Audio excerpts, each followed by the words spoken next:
Welcome everyone to the Dev Real podcast. I'm Kevin Blanco, your host, and here we talk everything about video for developers. Not just creating the videos, but why, storytelling, composition, color grading, lights, scripts, camera angles, narrative, sound design, voice, and so much more matter when creating videos that transform, build awareness, and therefore converts. Today's guest is unique. Is someone I honestly admire and follow for a long time. She works at Google, hence the t-shirt. And one thing I love about her videos is the pace and her voice when communicating. It's warm. It welcomes you to stay all the way through it. And that's something that I'm really trying to figure it out myself in my own videos, which is my tone, the tone of my voice, because that's one of the key things when communicating stuff. I'll let her introduce herself, but let me give you some impressive stats that I took from her LinkedIn about the 2024. She worked on more than 120 videos during the last year. That's impressive. I wish I could do that amount of videos. More than double the YouTube subscribers, which took it to 40K. Again, I wish I have 40K subscribers for the company I do videos and also my own YouTube channel. She presented at 8 in-person events, including 2 in Spanish. We're going to put her Spanish to test. Vamos a hablar en español un ratito. And also organized the Google Workspace Developer Summit in Boston and Berlin. Honestly, quite impressive. Ladies and gentlemen, let me introduce Chanel Greco. Hey, Chanel, how's it going? Hi, Kevin. Good. Super happy to be here on your show. Thank you so much for taking your time. I know you're super busy, and I appreciate everything that we have accommodated to make this happen. So, Chanel, let us know about yourself, who you are. Tell us a little bit about your life and what you do right now, and how do you get where you are? Of course. So I'm Chanel, based out of the south of Spain. Originally Swiss slash Puerto Rican Dominican, so a very diverse mix. That's why I also speak some Spanish and am improving that. And I'm also putting that to good use in my role as a developer advocate for Google Workspace. So a lot of people know, the big Google Cloud Tech channel with millions of subscribers. But when I joined the Google Workspace DevRel team, we launched our own dedicated YouTube channel, which I manage and I make most of the videos for, because we believe very strongly in that there is an audience that is really interested in developing on the Google Workspace platform. I do that in English, but yeah, I also use my other languages that I can speak for our in-person events. So that's another thing that, especially since the pandemic is more or less over, that we're doing more in-person events. I'm getting to do live presenting more. So I'm also looking to broaden my perspective of, doing that in Spanish, a language that I've been around all my life, but I never really was 100% fluent in. I'm still not, but I'm getting there. Well, it's quite better. I mean, we talk behind the scenes, and let me tell you, her Spanish is way better than even some people who is native in Spanish. I'm working on it. Well, that's great. Um, the first question I wanted to ask you, obviously, is about how did you became a developer advocate at Google, which is fascinating. But if you could share the path into developer relations and what drew you to focus on video content creation specifically. Very good question. So I think I see two main things that came together and that have led to me doing what I do now. On the one hand was the passion I have for teaching. Mhm. So actually very quickly during the time already, while I was learning to code myself, while I was going through these boot camps, I was asked to be a mentor for other participants of boot camps. And at first I was sort of like, oh no, I can't code that well, I can't do this. But there was something that really helped me see that even if you're a beginner, you can help others.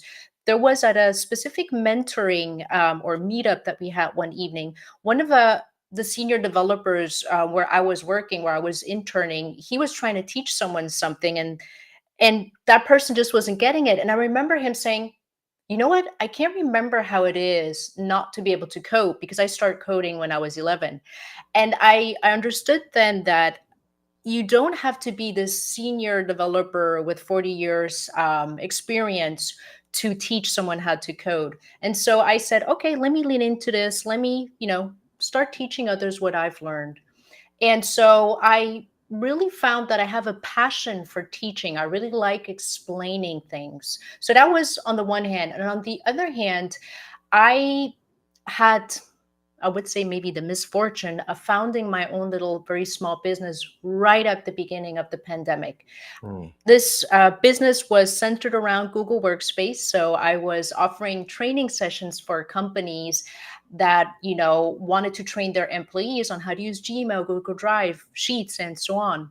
And I actually, was able to win a very large, important customer in Switzerland. This is also one of the biggest Google Workspace customers. I later found out when I joined Google.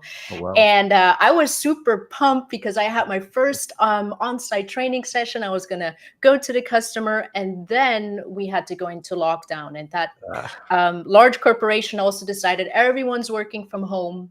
mm, So I was all of a sudden just sitting at home, not being able to go to my customers. And it was in this transition period where, people didn't know how long is this lockdown going to take? What are we going to do? So we hadn't, or the company hadn't transitioned yet to having us trainers do online sessions. And I was sitting at home not knowing how to work. And I remembered that I always had enjoyed watching YouTube videos to learn skills. And I thought, okay, if I can't go to my customers, how about I put videos up on YouTube, so I, so to speak, have the customers come to me? And that really became something that worked really well for me. So even when I was able to do training sessions for my customers online, I continue making these YouTube videos. And that is what got me noticed by someone who was a Google developer expert. I know you yourself are one. And they introduced me to this program. And I thought, this is amazing. I love Google Workspace. I loved AppScript, which is, the built-in development environment for Google Workspace. And so that's how I became a Google developer expert. And when the team was hiring someone to make YouTube videos, they reached out to me and encouraged me to apply to the job.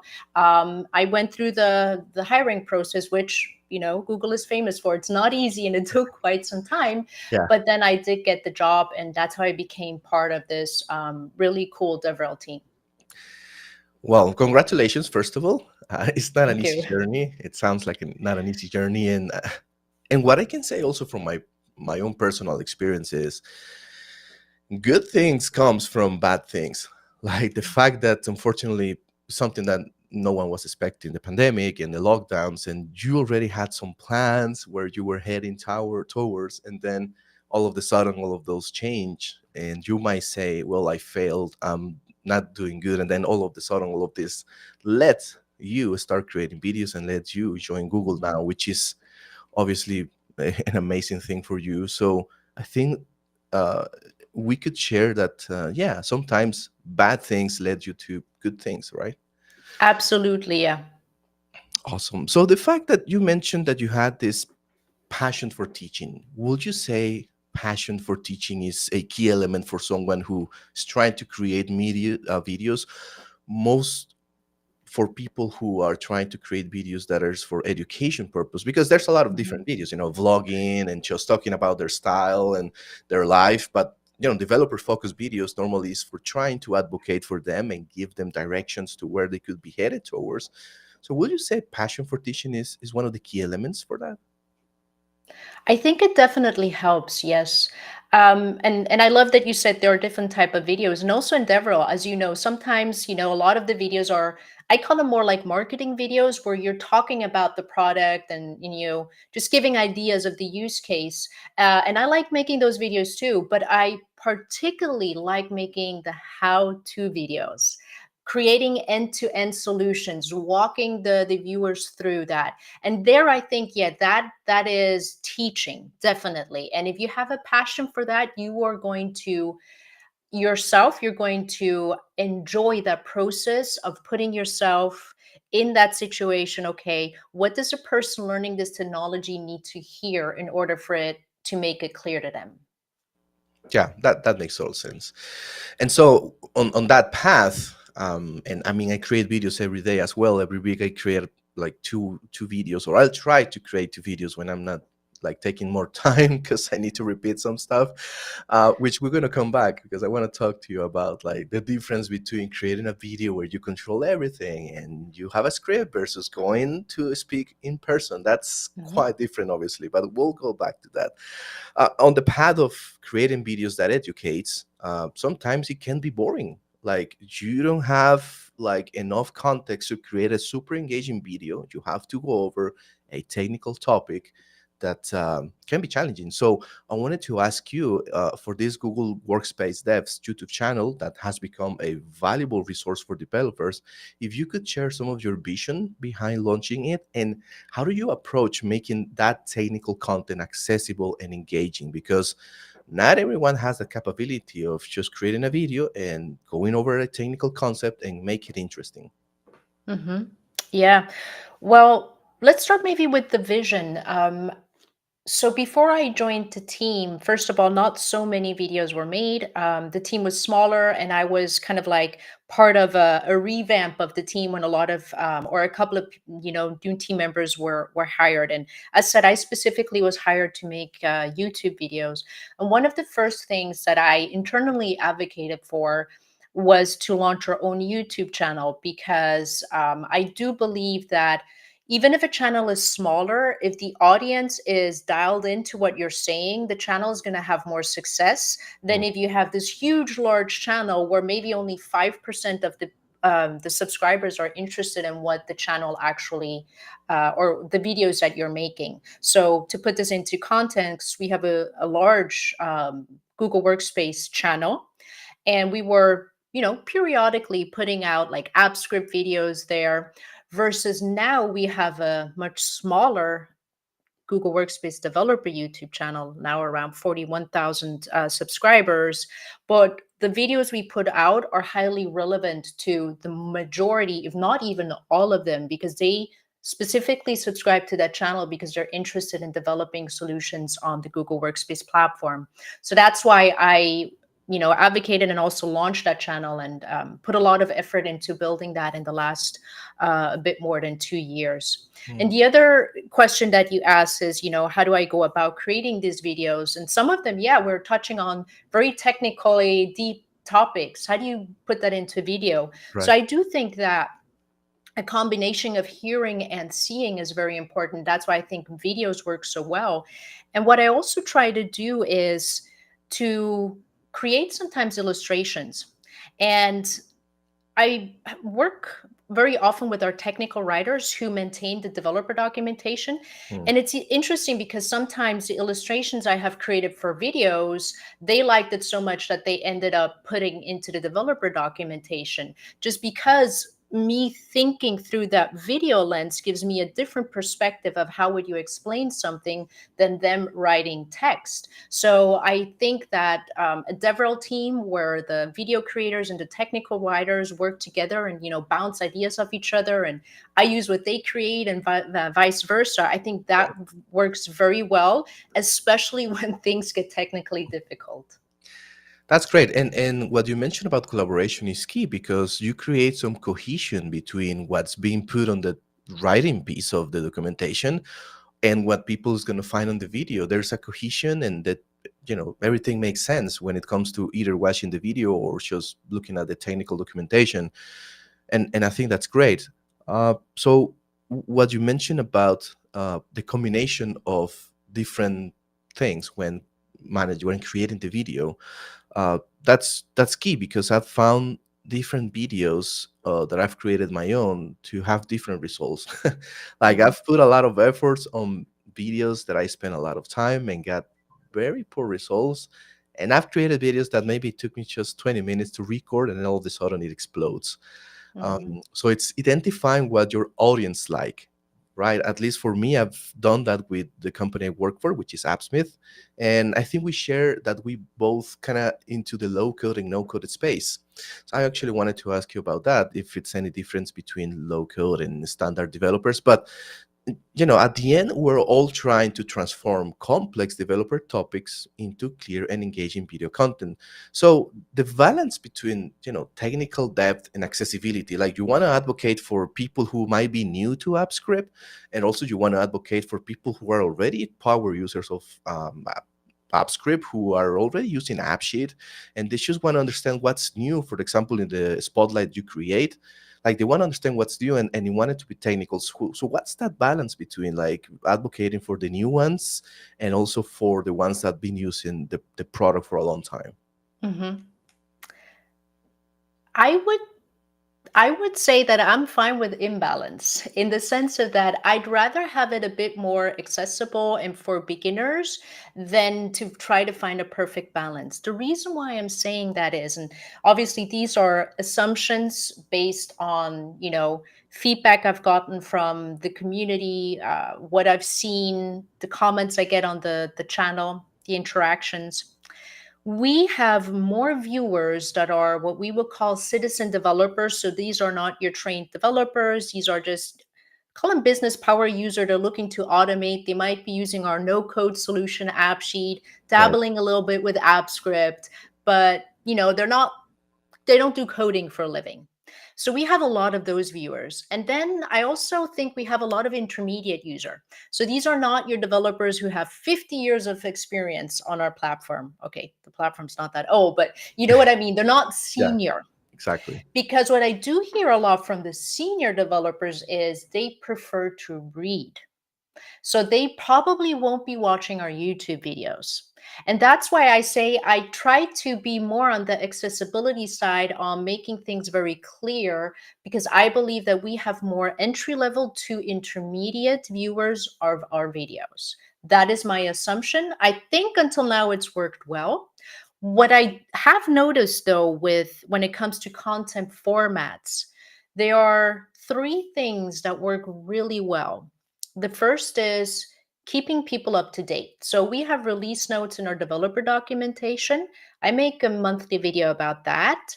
That has worked really well for us. Mhm. Second thing is they love how to videos. And they always say, give us the code too, which I think is great. We try to put it Yeah. up on GitHub or have it use code samples or tutorials in our developer documentation and make a video about that. So, how to videos, step by step, they also love that. And then they love videos about events because not everyone can go to the events that Google makes, like Google Cloud Next. I believe you've been yourself, right? I think you were there in 2024. I was. I had the ticket, but I couldn't get there. But Oh, this year, no. for sure, I'll be there. I already have the ticket and everything, so I'll be in Cloud Okay. next. But as you know, and I imagine a lot of the viewers, tickets are limited. Not Oh yeah. everyone can go. So showing the demos and just giving them kind of like that feeling of that they were there, those videos Mhm. do really well, especially when they come in as YouTube short formats. So Right. those are the things that I've known or have seen that they work well on our channel. That's great, and I love the quote you started with. Be okay with unbalance. I will say that's one of the highlights for this conversation. And I bring that for myself for my own videos because sometimes I'm like I need to advocate for all of them. No, be okay with no balance. This video, who is defined for this particular developer journey stage, who is defined for this particular user persona, that's the target. You don't have to advocate for all of the others. There will be videos and content for the other ones as well in the top of the funnel or power users who are going we're going to be creating very technical and deep dive videos. But what you mentioned about being okay with imbalance is one of the key highlights for this particular questions, and I loved it, to be honest.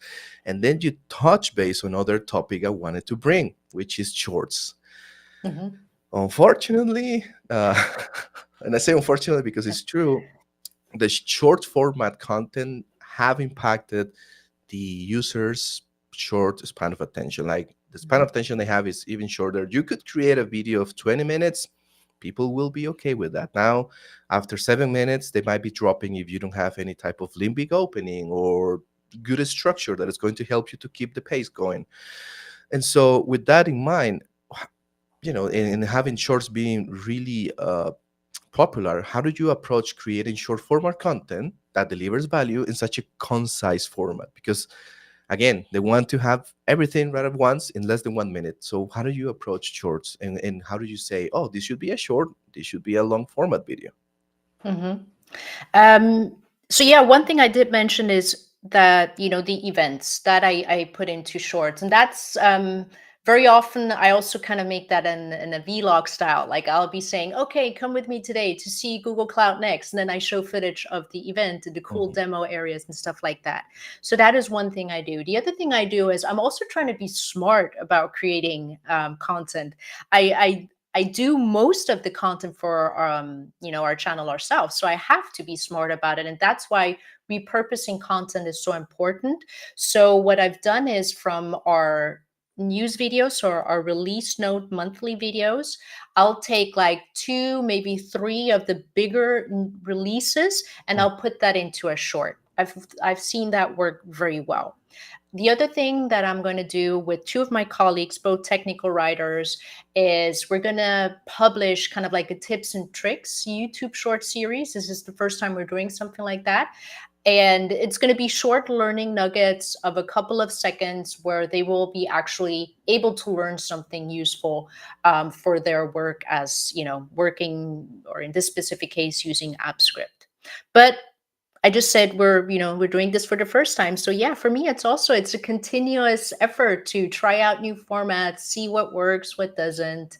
And yeah, leaning into shorts because I did notice it has an impact on the growing of the YouTube channel. Yeah. So I released a bunch of YouTube shorts shortly after Google Cloud Next. Hmm. So that was early April till early May of a Hmm. lot of the footage at Next, and it had a huge impact on our subscribers.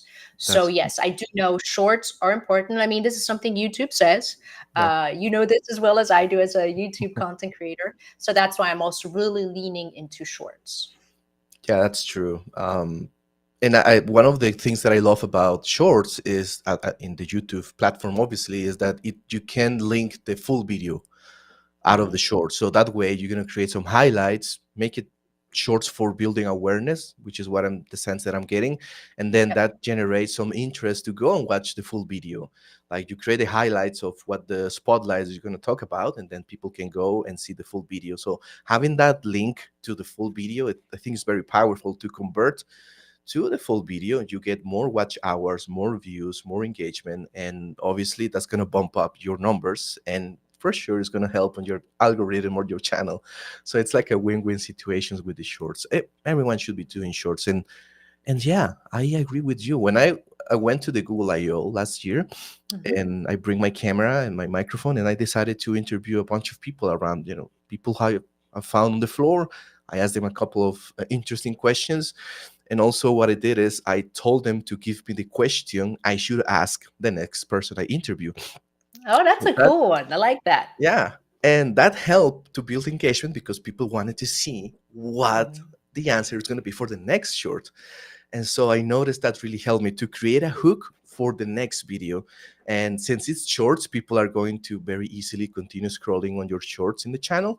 And so I think that helped me a lot. And what you mentioned again, just create an awareness, something to create a hook and get them to convert to either the full video or watch Mhm. more shorts. So yeah, use the shorts power, everyone. um, Yep. don't actually push back, actually embrace it for yourself. All right, let's talk about the audience, because at the end, our videos should be meant to be used for the audience and not our own ego. So I know you host the Google Workspace Developer News and the Developer Spotlight shows, and you're constantly connecting with developers. So, what learnings can you tell us about what you have earned in terms of your knowledge about developers? And the value in educational content, like what things have you learned about them that you can share with people who are also creating videos for developers? One thing I already touched on before is they love how-to videos. That is super important, and also give them access. So, how at the beginning I said there's also marketing videos talking about the product and saying how amazing it is. That is great. That is good. But once you've got them hooked on your products, like, oh, I want to know more, then you really have to teach them how to use it. And that's where these how-to videos come in very, very handy. And something I learned early on in my journey of video creation, so this was before I joined Google, is it really made, or the way you communicate in a video, it makes or breaks a video. Hmm. So I remember, if you watch my first couple of videos, I've left them all up on YouTube. Um, they make me cringe. They're Yeah, no good. I But agree. the biggest learning effect for me was someone once on one of those early videos left a comment like, "I love your video, but I have to watch it in 1.5 speed." And it's like, okay, maybe I took that easy thing a bit too far. So I had to learn to speak faster, but not too fast, Right. but also to keep on continuing to speak clearly.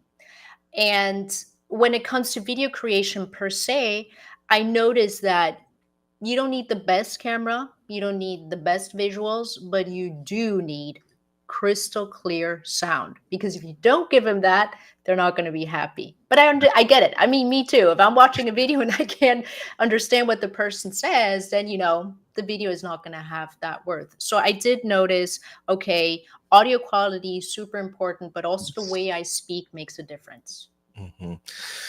That is so true, and that's something I'm working so hard on myself because I can really uh, go along, on a video where I think I'm delivering great value because I'm extending, like going super in depth, technically speaking, Mhm. and then I've realized that when I've kept it simple, are the videos that have transformed the most. I get the most conversion. The people click more on the CTA.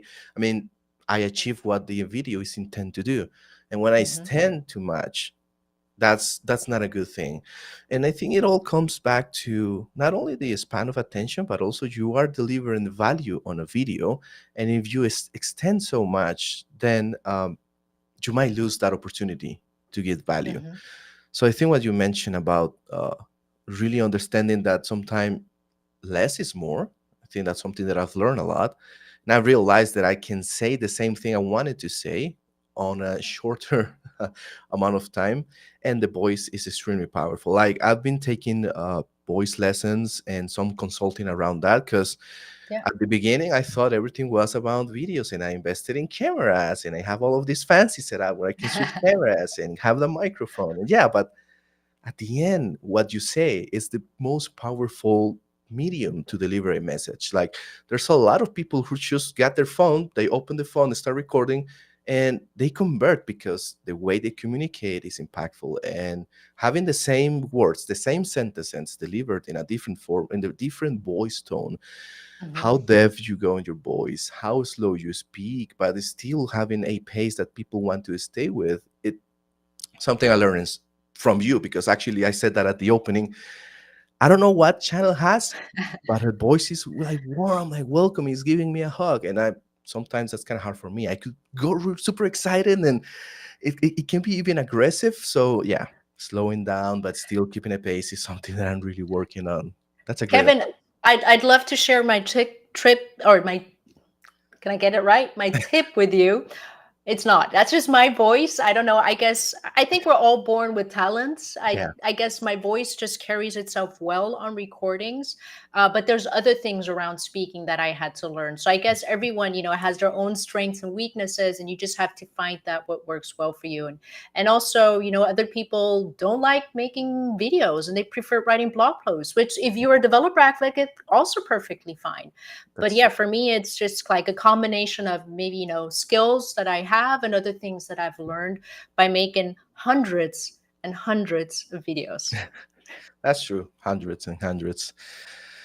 All right, so let me bring for everyone who's watching this, because there might be some people hearing from the podcast, but I wanted to bring an image from channels speaking on some developer engagement last year. And the reason why I bring this up is, like I mentioned at the beginning, it's not the same thing creating a video that delivering a conversation to an audience in real life. It might be the same when it comes to, like, the same principles of having great communication and delivering a good message, but when you're creating a video, you can pause, re-record when until you get it right. But when you're in person, that's not the case. So I wanted to ask you, like, when it comes to from your experience preparing for a speaking engagement, whether if it is at Google or an external event, how do you adapt your content and presentation styles for different developer audiences, or if the same principles also apply to speaking in real life? At the end, the question is advices when you have to go and speak to an audience that is present over there. Mhm. I think the most important thing is to find out as good as you can who is my audience going to be. Or am I speaking to maybe decision makers who don't want to see code? Or am I speaking to developers who are coding every day and who don't want to be, I'm going to say, bothered by marketing speak? They want to see code Right. and see the demo running.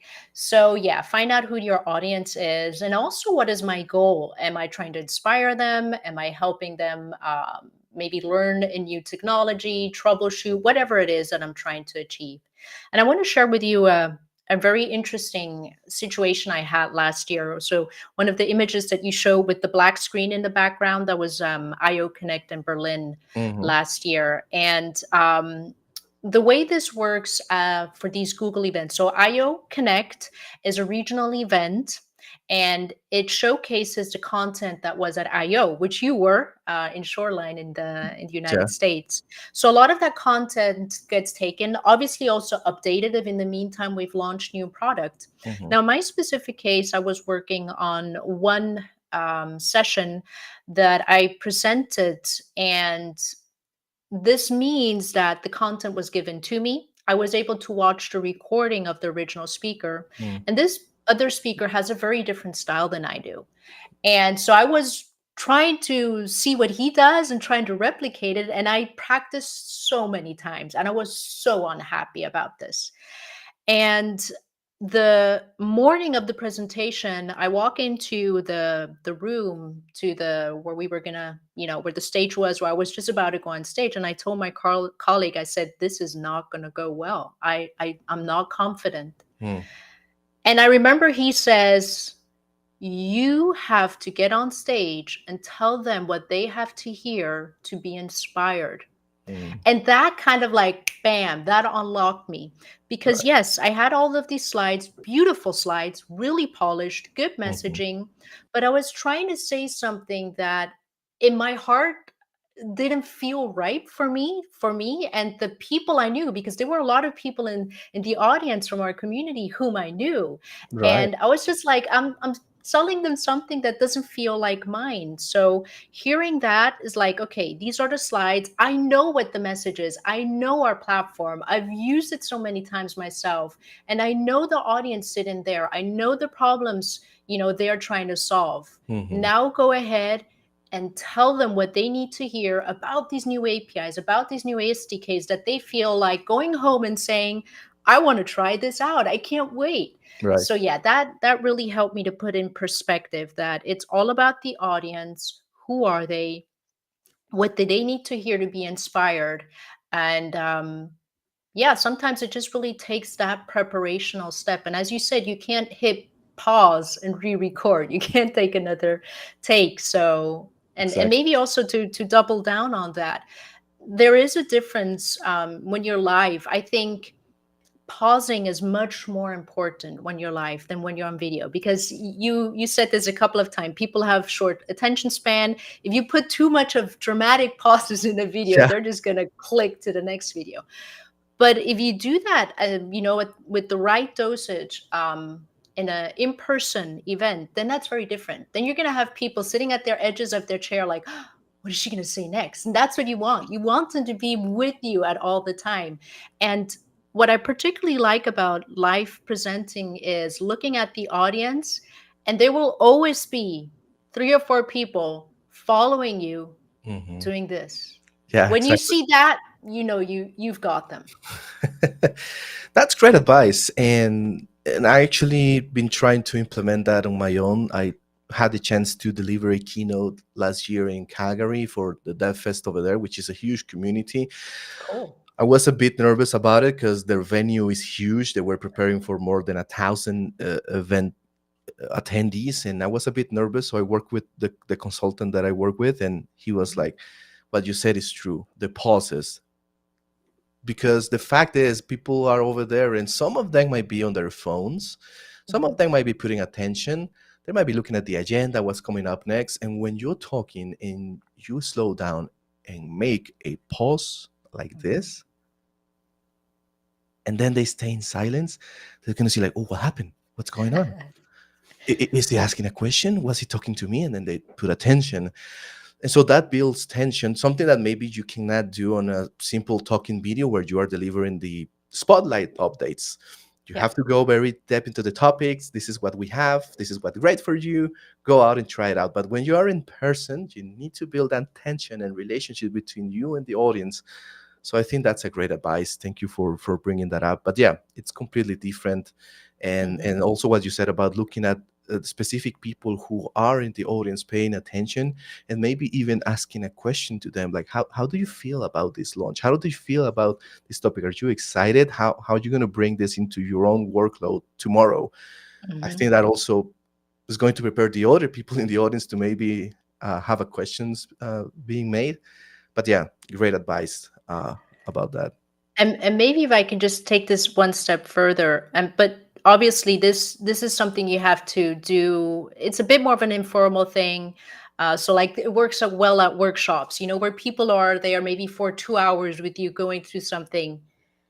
Use humor, Right. ask questions, throw them good, like T-shirts or I don't know, stickers or whatnot. And if someone says someone something funny, or call them out like, I saw what you said," and just stuff like that. If you're doing a presentation, probably won't work.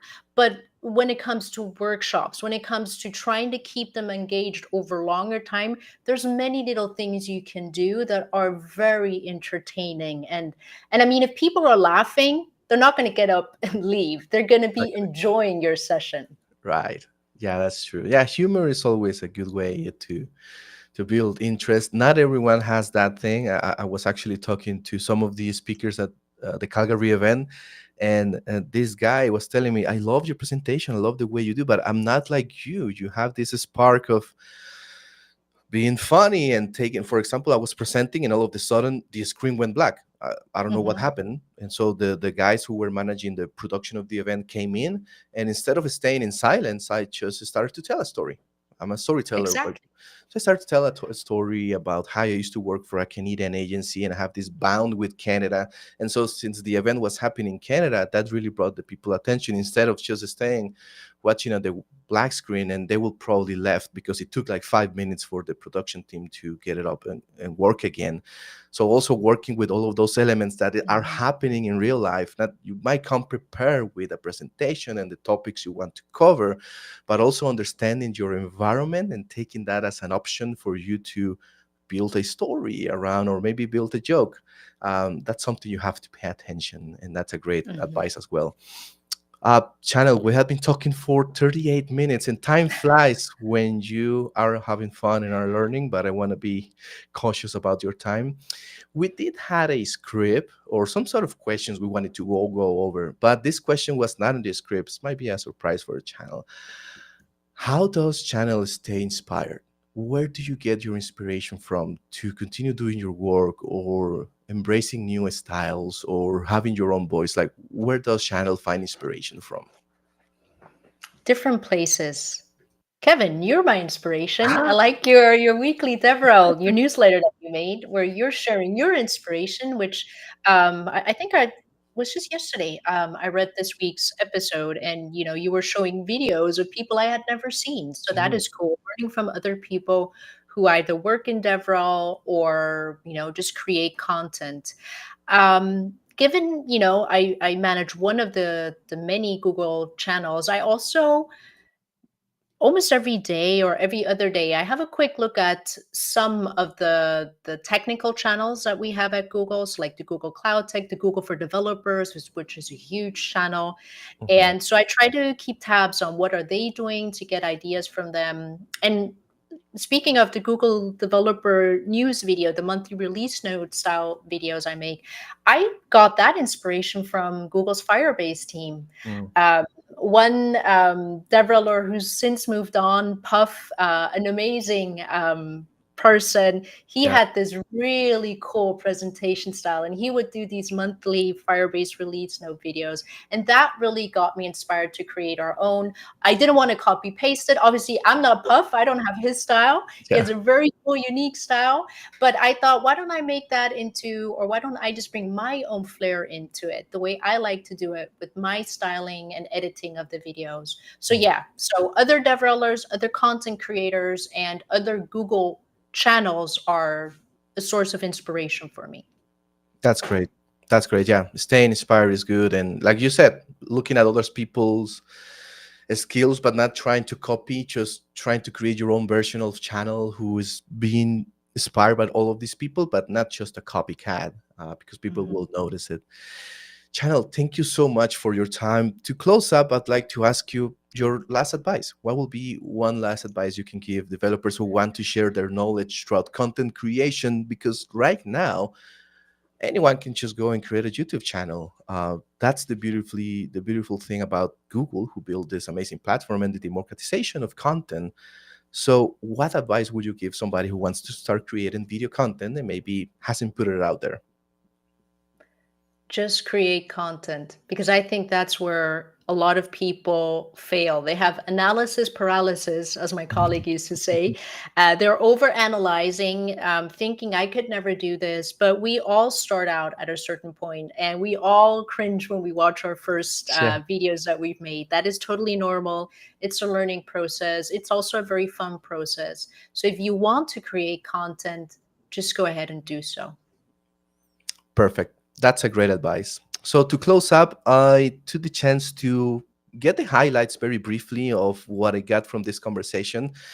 The first thing is be okay with imbalance. That's one of the great advices channel gave us today. Second, understand your audience, understanding who the video and the content you're creating is for. The third is collaboration is key for DevRel. Not only creating videos is great and just educating developers, but you have to collaborate with other team members if you want to also become a developer relations advocate. You're going to have to work with the product team, with even the support team, uh, to build exactly what developers need. Shorts are great for awareness to convert. Use shorts to build a hook and awareness. Work your own voice. Work on your own voice. Understand that communication is one of the key mediums to deliver a message. Get good audio, not buy the latest camera, do not buy the latest light. Get a good microphone that people can hear your voice crisp and clear. And lastly, inspire developers. Did I get that right, channel? Perfect. Thank you so much, Kevin. All right. Thank you so much, everyone. Stay tuned for the next session. And how do you do that? Go to the kevinblanco.dev. You will also find the DevReel Weekly, which is a weekly newsletter. I share the video that inspires me, script writing techniques, and everything that I'm reading during the week so I can get better at this job, and the tools that I use every day, like lights, camera, and how the heck does this video get done. That's where I share in the DevReel Weekly. Thank you so much, channel. And I will see you everyone on the next one. Bye bye. Bye bye.